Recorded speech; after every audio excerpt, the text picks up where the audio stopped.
Hello everyone, आप सभी लोगों का स्वागत है टीचिंग परीक्षा के आज के इस वीडियो में, जिसके अंदर में फ्रेंड्स बहुत सारे इंपॉर्टेंट क्वेश्चंस को हम लोग डिस्कस करेंगे जो आप लोगों के आने वाली एग्जाम के अंदर में आपको देखने के लिए मिलेंगे। तो चलिए डायरेक्टली जल्दी से हम लोग क्वेश्चंस के ऊपर से स्टार्ट करते हैं। जितने भी बच्चे यहाँ पर में मौजूद है, जितने भी बच्चे जिन्होंने सेशन को लाइक कर दिया, एक बार हाथ ऊपर करके जल्दी से बता देंगे फ्रेंड्स, ठीक है। और जहां भी शेयर कर सकते हो, टेलीग्राम, फेसबुक, व्हाट्सएप, इंस्टाग्राम, जल्दी जल्दी से शेयर कर देंगे आप लोग हर एक जगह पे। तो पहला क्वेश्चन आप लोगों की स्क्रीन के ऊपर में ये रहा। डायरेक्टली एग्जाम के क्वेश्चंस की तरफ में आगे बढ़ते हैं। देखिए, विश्व जनसंख्या दिवस कब मनाया जाता है, ये आप लोगों से पूछा जा रहा है। ये काफी बार एग्जाम के अंदर में पूछा जाता है फ्रेंड्स, एग्जाम के लिए इंपॉर्टेंट क्वेश्चन है, याद रखिएगा आप लोग, ठीक है। तो विश्व जनसंख्या दिवस के बारे में अगर हम लोग बात करेंगे तो विश्व जनसंख्या दिवस मनाया जाता है 11 जुलाई को। देखिए फ्रेंड्स, आप लोगों से ये भी बन सकता है कि आप लोग बताइए कि कब से ये स्टार्ट हुआ था। तो यूनाइटेड नेशंस ने 1989 को इसको घोषित किया था 11 जुलाई को, अर्जेंसी दिखाने के लिए कि भाई देखो जनसंख्या जो है वो बहुत ज्यादा तेजी से बढ़ रही है और इसको कंट्रोल करना बहुत जरूरी हो गया है। तो 11 जुलाई यूनाइटेड नेशंस के द्वारा विश्व जनसंख्या दिवस के रूप में घोषित है, वर्ल्ड पॉपुलेशन डे, ठीक है। एक और एक, ठीक है, 11। चलिए आगे बढ़ते हैं हम लोग फ्रेंड्स। यहां पर मैं हमारे नेक्स्ट क्वेश्चन की तरफ, आपको बताना है long walk to freedom is the autobiography of, किसकी ऑटोबायोग्राफी है? जल्दी से बताएंगे इस पर्टिकुलर क्वेश्चन का आंसर क्या हो जाएगा सभी बच्चे। और जल्दी से टीचिंग परीक्षा चैनल को सब्सक्राइब जरूर कर देंगे, जितने भी बच्चे जिन्होंने चैनल को सब्सक्राइब नहीं किया। अगर आप चाहते हो तो कि ऐसे ही आपको क्वेश्चंस मिलते रहे, आप आगे बढ़ते रहे, बताइए जल्दी से इसका आंसर जी।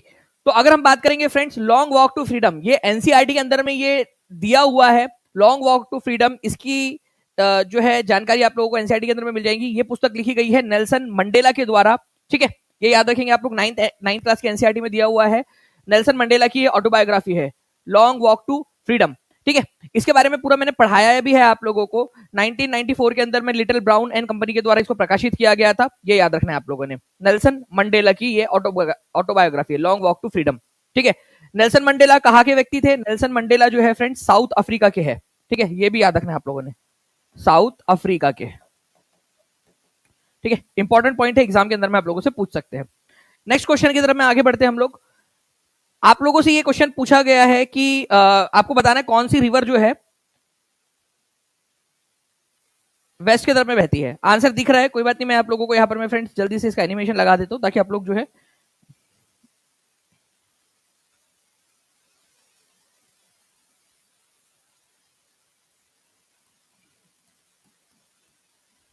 चलिए आप लोग बताएंगे अब आंसर क्या होगा इसका, जल्दी जल्दी से बताते जाइए आप लोग।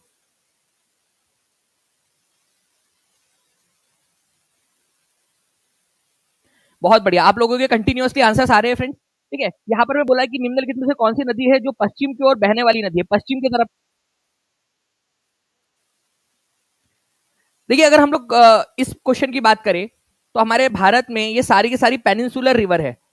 कौन सी है? पेनिनसुलर रिवर, ठीक है, प्रायद्वीपीय नदियां।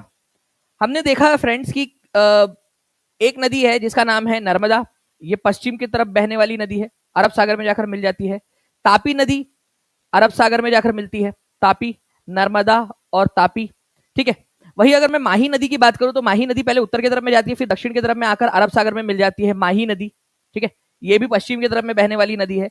ये पेरियार नदी जो है ना, ये याद रखना है आप लोगों ने, केरल में है, ठीक है। एक छोटी सी नदी जो कि पश्चिमी घाट से निकलती है और अरब सागर में जाकर मिल जाती है। पेरियार नदी इधर में छोटी सी नदी है केरल के अंदर में। तो ये सारी की सारी जो नदियां है, ठीक है, वेस्ट की तरफ में बहने वाली ही नदी है, वेस्टर्न साइड के अंदर में, पश्चिम की तरफ में बहने वाली नदी, ओके। जितने भी बच्चे कल रात में क्लास में थे जब हम लोग पेनिनसुलर रिवर को हम लोगों ने स्टार्ट किया, कितने बच्चे थे कल रात में पेड क्लास के अंदर में? हाथ ऊपर करके बता देंगे। उनको तो ये बहुत अच्छे से याद हो गया होगा क्वेश्चन, पूरा का पूरा क्वेश्चन ही याद हो गया होगा आपको। हाथ ऊपर करके बता देंगे जल्दी जल्दी से, ठीक है। तो आंसर इसका फ्रेंड्स ऑप्शन नंबर डी हो जाएगा, 1 2 3 4 सारी की सारी ये क्या है आप लोगों की पेनिनसुलर रिवर पश्चिम की तरफ में बहने वाली है। पूरी की पूरी चीजें देखिए आप लोग देख सकते हो यहाँ पर में, कल रात में हम लोगों ने इसको पढ़ा है। और जो बच्चे भी पेड क्लास में जुड़ चुके हैं वो पढ़ाई जल्दी से स्टार्ट कर दीजिए, टीचिंग परीक्षा के ऊपर में सारी चीजें आपको प्रीमियम क्वालिटी की मिल रही है। और जो लोग नहीं जुड़े हैं जल्दी से जुड़ जाएंगे, नीचे में आप लोगों को नंबर दिखाई दे रहा होगा, उसके ऊपर में कॉल या व्हाट्सएप कर लीजिए और जल्दी से जुड़ जाइए आप लोग टीचिंग परीक्षा के साथ में। नाउ नेक्स्ट क्वेश्चन की तरफ में आगे बढ़ते हैं फ्रेंड्स। भारत छोड़ो का नारा किसने दिया था? क्विट इंडिया मूवमेंट का नारा किसने दिया था, ये बताना है आप लोगों ने, ठीक है। तो भारत छोड़ो का नारा, ठीक है, महात्मा गांधी ने, पंडित जवाहरलाल नेहरू ने, अरुणा आसफ अली ने, more than one of the above, none of the above. बताएंगे इसका आंसर क्या होने वाला है आपका। सेशन को लाइक एंड शेयर कर दिया हो तो हाथ ऊपर करके बता देंगे जल्दी से आप लोग, जितने भी बच्चे जिन्होंने सेशन को लाइक कर दिया है जी। तो देखिए अगर हम लोग बात करेंगे फ्रेंड्स, भारत छोड़ो का नारा किसने दिया था? Mahatma Gandhi, Pandit Jawaharlal Nehru, Aruna Asaf Ali, more than one of the above, none of the above. तो जितने भी बच्चों ने ई आंसर लगाया है उन लोगों का सही है, ठीक है, महात्मा गांधी ने नहीं दिया था ये नारा दिया था यूसुफ मेहर अली ने। ठीक है, ये याद रखेंगे आप लोग। ठीक है, यूसुफ मेहर अली। तो अंग्रेजों भारत छोड़ो और साइमन गो बैक, ये दोनों ही नारे यूसुफ मेहर अली के द्वारा दिए गए थे। प्लीज इसको याद रखिए आप लोग, इंपॉर्टेंट क्वेश्चन है ये आपका।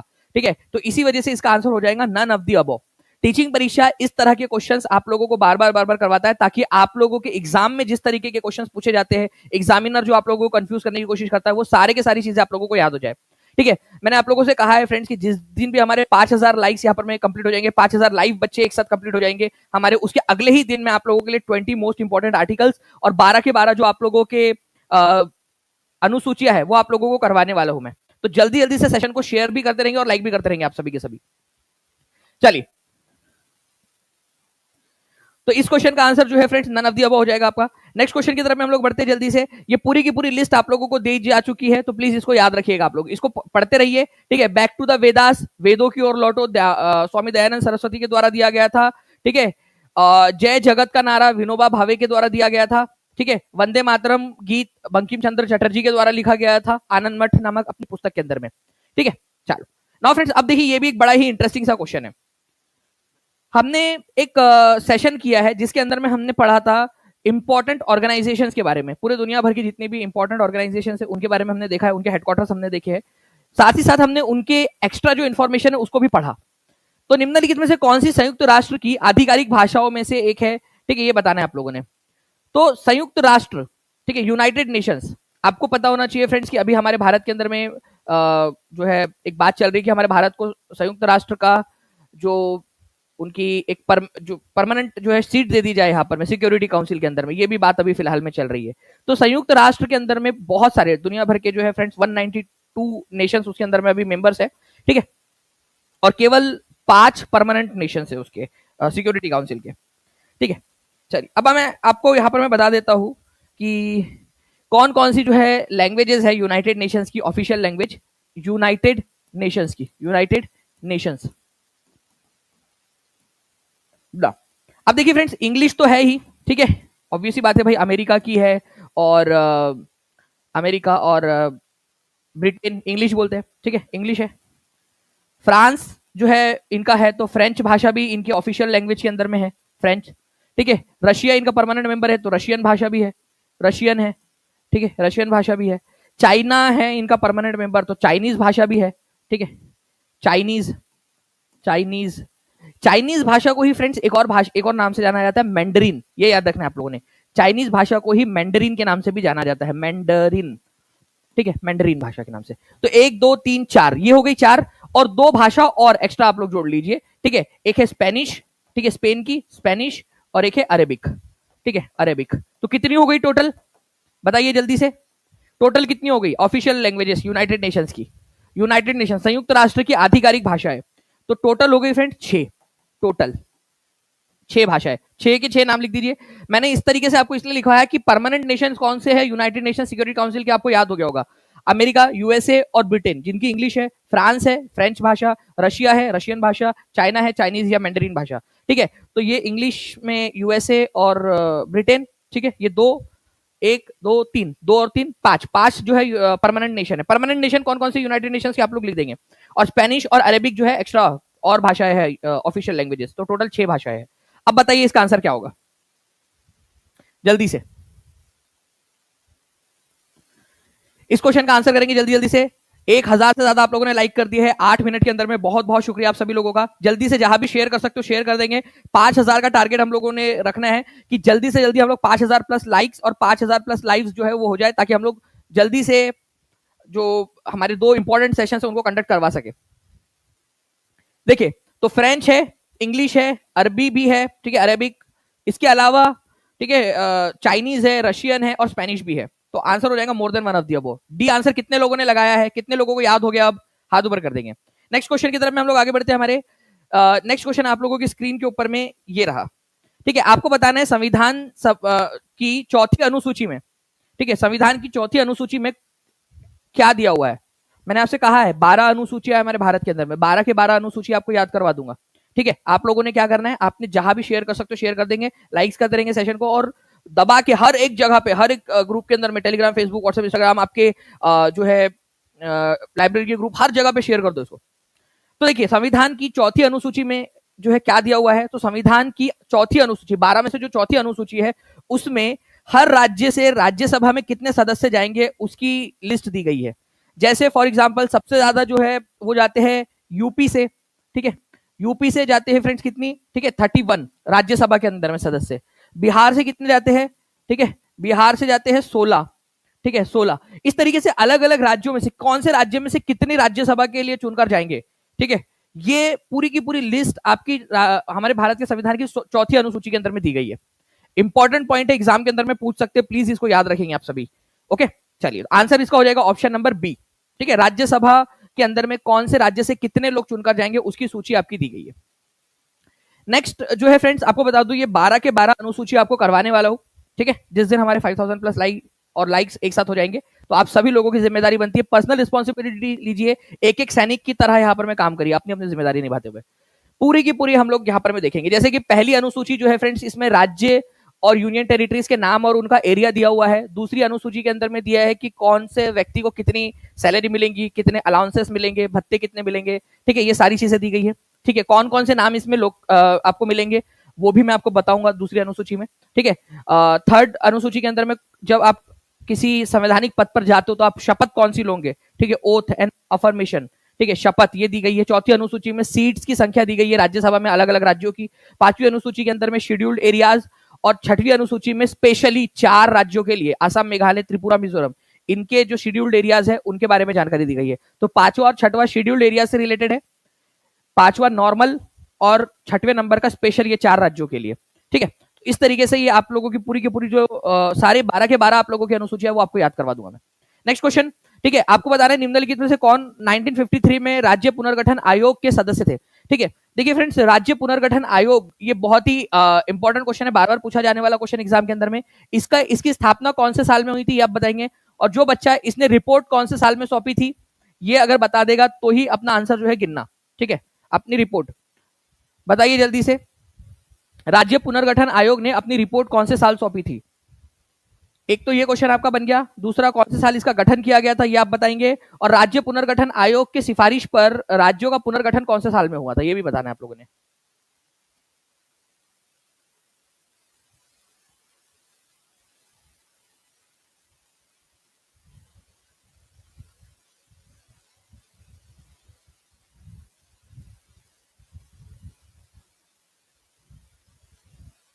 बिल्कुल, तो देखिए फ्रेंड्स राज्य पुनर्गठन आयोग को स्थापना की गई थी 1953 के अंदर में। इसने अपनी रिपोर्ट जो है 1955 के अंदर में सौंपी, सितंबर 1955 के अंदर में। और इसको लागू कब किया गया था, इस रिपोर्ट को लागू किया गया कानून बनाकर, ठीक है, 1956 के अंदर में। ठीक है, 1956 में इसको लागू किया गया। इसके अंदर में कौन कौन सदस्य थे, इसके अध्यक्ष थे फजल अली, सदस्य और अध्यक्ष हृदयनाथ कुंजरू, एन, ठीक है, HN कुंजरू और KM पाणीकर। तो ये तीनों के तीनों जो है फ्रेंड्स इसके सदस्य थे, 3 सदस्य कमेटी थी और फजल अली इसके अध्यक्ष थे। तो उपयुक्त में से एक से अधिक इसका आंसर हो जाएगा, बीपीएससी के अंदर में आया हुआ क्वेश्चन है और अलग अलग एग्जाम्स के अंदर में पूछा जा सकता है। तो ये 2 भी पॉइंट्स आप लोग अगर लिख पा रहे हो तो ही इसका नंबर गिनना आप लोग। रिपोर्ट कब सौंपी थी अपनी 1955 के अंदर में, और ये रिपोर्ट लागू कब हुई थी 1956 में। रिवीजन जितना ज्यादा करोगे उतना ज्यादा याद रहेगा आप लोगों को, ये याद रखना आपने। नाउ नेक्स्ट पॉइंट की तरफ में हम लोग आगे बढ़े। ठीक है, तो फजल अली कमेटी भी इसको बोला जाता है क्योंकि फजल अली इसके अध्यक्ष थे। नेक्स्ट क्वेश्चन की तरफ में आगे बढ़ते हैं हम लोग। देखिए फ्रेंड्स ये क्वेश्चन फिर से आप लोगों का रिपीट हुआ, आपको बताना था, इस क्वेश्चन को पढ़िए आप लोग कि 1953 में जो राज्य पुनर्गठन आयोग का स्थापना हुई थी उसकी अध्यक्षता किसने की थी। ये क्वेश्चन का आंसर आप लोग कमेंट के अंदर में करोगे स्पीड में। ठीक है, गोली की रफ्तार से आंसर करना स्टार्ट कर दीजिए, हर किसी का कमेंट आ जाना चाहिए यहाँ पर नीचे में। ठीक है, कि कौन थे इसके अध्यक्ष। बिहार के किस जिले की साक्षरता दर सबसे कम है, ठीक है, बताइए साक्षरता दर सबसे कम कहां पर में है। एक और चीज आप लोगों की बन सकती है, बिहार का कौन सा जिला है जहां पर में सबसे ज्यादा साक्षरता दर है, और कौन सा जिला है जहां पर में साक्षरता दर सबसे कम है।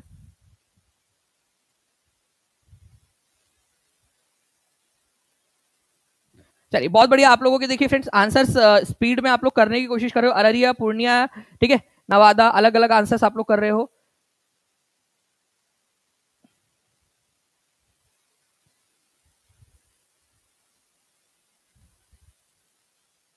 जी, तो देखिए फ्रेंड्स पूर्णिया जो है ना यहां पर में सबसे कम लिटरेसी है पूर्णिया में, और अगर आपसे हाईएस्ट पूछा जाए हाईएस्ट लिटरेसी रेट कहां पर में है तो वो आप लोगों को मिलेगा रोहतास के अंदर।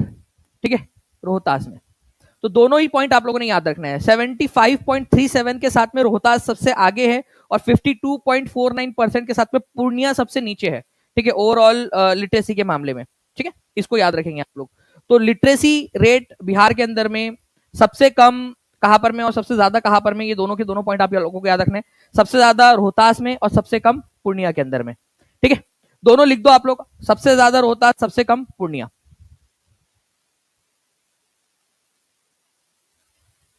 जी, आगे बढ़ते हैं हम लोग friends. All India Muslim league ने किस वर्ष अलग पाकिस्तान की मांग का प्रस्ताव रखा था, ये आप लोग बताएंगे कमेंट करके। आप लोगों के लिए नेक्स्ट जो है फ्रेंड्स एक इंपॉर्टेंट सरप्राइज आप लोगों के लिए आ रहा है, तो उसके लिए भी आप लोग तैयार रहिए।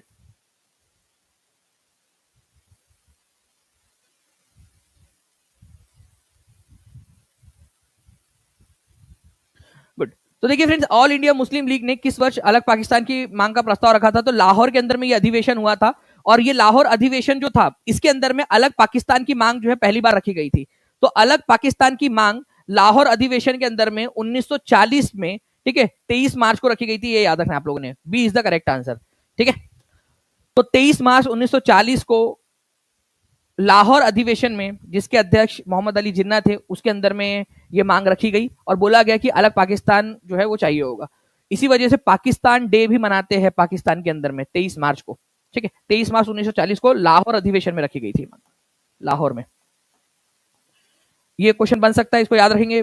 टीआरई 2 में आ चुका है, कभी भी आपसे केवीएस में, डी ट्रिपल एस में, बीपीएससी टीआरई में, ठीक है, सुपर डेट में, कहीं पे भी ये क्वेश्चन पूछा जा सकता है। तो इसको याद रखना है आप लोगों ने। ठीक है, 1500 लाइक्स के बहुत ज्यादा पास हम लोग पहुंच चुके हैं। जल्दी जल्दी से सेशन को लाइक एंड शेयर करते रहेंगे आप सभी के सभी। ओके, तो मुस्लिम लीग की स्थापना कब हुई थी? ऑल इंडिया मुस्लिम लीग की स्थापना आप लोग बताएंगे, जल्दी से कमेंट लिखिए, कमेंट में लिखिए कहां पर में हुई थी। ढाका में। ठीक है, नवाब सलीमुल्लाह और एक और व्यक्ति थे आगा खान, आगा खान, इन्होंने मिलकर की थी। ठीक है, स्पेशली सलीमुल्लाह और आगा खान, इन्होंने मिलकर मुस्लिम लीग की स्थापना 1906 में ढाका में की थी।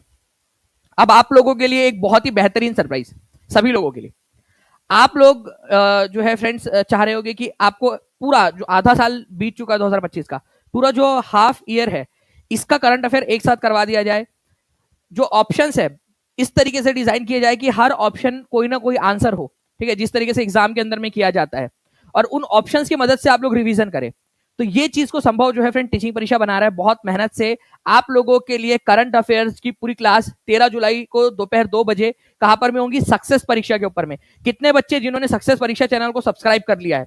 अगर नहीं किया है तो आज के आज सक्सेस परीक्षा चैनल को सब्सक्राइब कर लेना, नीचे में आप लोगों को लिंक भी मिल जाएगी। ठीक है, तो सक्सेस परीक्षा टीचिंग परीक्षा का ही एक चैनल, जिसके ऊपर में आप लोगों को बहुत सारी चीजें मिलने वाली है। उसके ऊपर में मैं एक सेशन भी बनाने वाला हूँ कि आपकी मेमोरी कैसे आप लोग बढ़ा सकते हो, कौन कौन से फूड है जो आप लोगों के रोजमर्रा की जिंदगी में आप खा सकते हो, जिससे आपके माइंड के ऊपर में जो है एक पॉजिटिव प्रभाव पड़ता है, मेमोरी इंक्रीज होती है, कंसंट्रेशन इंक्रीज होता है। ठीक है, टाइम मैनेजमेंट कैसे करें, और भी बहुत सारे जो इंपॉर्टेंट नॉलेज वाले सेशंस रहेंगे वो आपकी सक्सेस परीक्षा पर आप लोगों को मिलेंगे। तो आप सभी जितने भी बच्चे जिन्होंने सेशन को जो है इस सेशन को आपको मिल गया होगा, उसको लाइक कर दिया होगा, तो वो हाथ भी कर देंगे। जिन्होंने सक्सेस परीक्षा चैनल को सब्सक्राइब कर लिया है वो भी बता देंगे। ठीक है, और नहीं किया है तो आज की आज कर लेना इस सेशन के बाद में।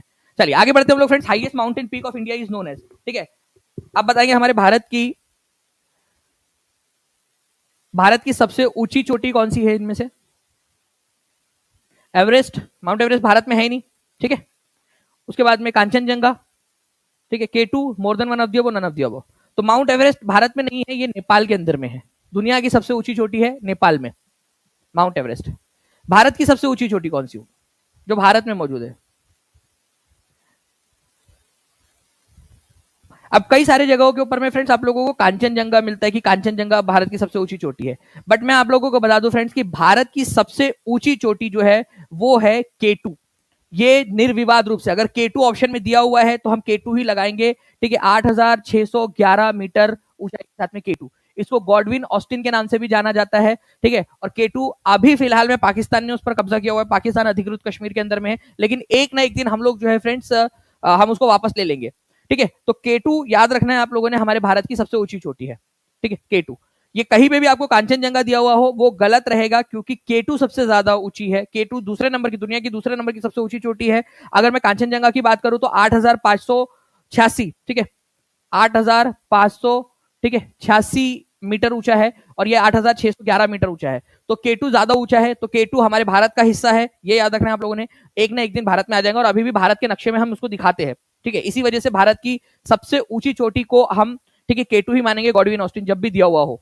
ओके, एनसीईआरटी के अंदर में भी K2 माना है कई सारी जगहों के ऊपर में, क्योंकि अभी फिलहाल पाकिस्तान ने उस पर कब्जा किया हुआ है, तो हम पाकिस्तान को थोड़ी दे देंगे, ठीक है। आपका बच्चा है, ठीक है, पड़ोसी उसको उठाकर लेकर गया खेलने के लिए अपने साथ में, तो क्या पड़ोसी का बच्चा हो जाएगा क्या वो? नहीं ना, बच्चा आप ही का है भाई, आ जाएगा आज नहीं तो कल, आज नहीं तो कल क्यों, शाम में ही वापस आ जाएगा, ठीक है, कल भी क्यों आएगा।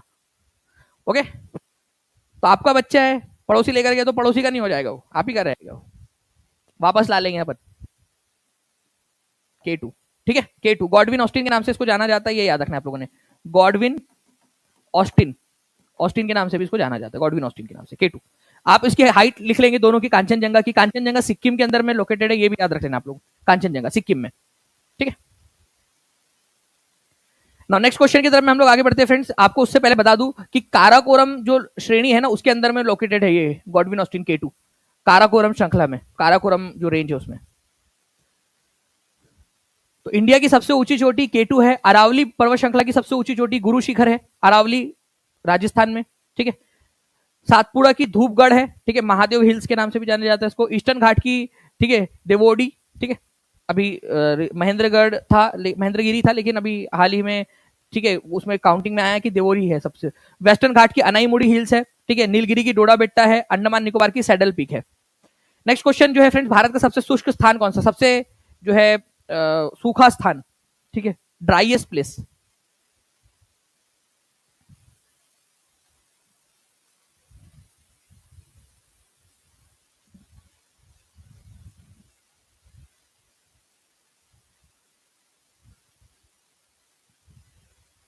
तो हमारे भारत का सबसे सूखा स्थान अगर आप लोगों से पूछ लिया जाए फ्रेंड्स, तो जैसलमेर जो है, यहां पर में सबसे ज्यादा गर्मी पड़ती है और सबसे कम बारिश होती है। तो सबसे शुष्क स्थान, सबसे सूखा स्थान जो है जैसलमेर को माना जाता है, ये याद रखना है आप लोगों ने, ठीक है। तो जैसलमेर सबसे सूखा स्थान है, सबसे कम बारिश भारत में जैसलमेर के अंदर में होती है, सबसे गर्म सबसे सूखा स्थान जैसलमेर, इसको याद रखेंगे आप सभी के सभी। कहां पर में है, राजस्थान के अंदर में। सुनहरा रेशा के नाम से किसको जाना जाता है, ये आप लोग बताएंगे। सुनहरा रेशा, सुनहरा रेशा के नाम से किसको जाना जाता है, सुनहरा रेशा जो है फ्रेंड्स, ये माना जाता है जूट को, ठीक है, गोल्डन फाइबर के नाम से, पटसन, ये याद रखना है आप लोगों ने, बहुत ही इंपॉर्टेंट है, एग्जाम के अंदर में आप लोगों से पूछा जा सकता है। सुनहरा रेशा, गोल्डन फाइबर, कौन सी चीज को किस नाम से जाना जाता है, इसकी पूरी की पूरी लिस्ट आप लोगों को फ्रेंड्स दी गई है टीचिंग परीक्षा के ऐप के अंदर में, उसको जरूर पढ़िएगा आप लोग। कौन से मिट्टी के अंदर में सबसे अच्छा उगता है और इसके सबसे लीडिंग प्रोड्यूसर कौन सा है। भारत और बांग्लादेश जो है फ्रेंड्स, इसमें सबसे ज्यादा होता है। भारत में भी बात करेंगे तो पश्चिम बंगाल में सबसे ज्यादा पटसन या जूट उगाया जाता है, पटसन जूट, ठीक है। गोल्डन फाइबर सुनहरे रेशा के नाम से जानते हैं। एलुवियल सॉइल, ठीक है, उसमें सबसे अच्छा होता है एलुवियल, जलोढ़ मिट्टी के अंदर में, ठीक है, जलोढ़ मिट्टी में उच्च तापमान, भारी वर्षा और आर्द्रता इसको चाहिए होती है इसको उगने के लिए, ठीक है।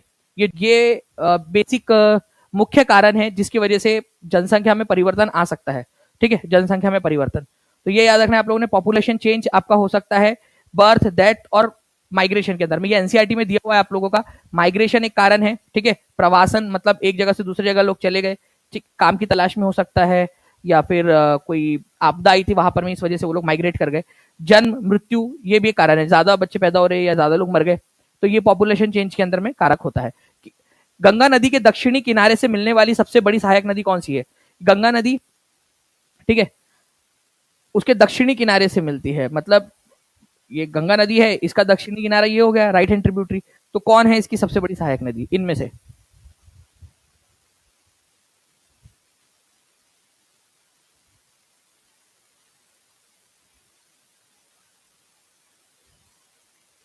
बताइए, गंगा नदी के दक्षिणी किनारे से मिलने वाली सबसे बड़ी सहायक नदी कौन सी है इनमें से।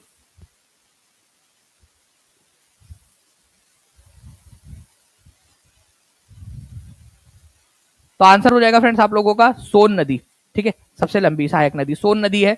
करीब करीब जो है ये 780 किलोमीटर का रास्ता तय करती है गंगा नदी में मिलने से पहले, ठीक है।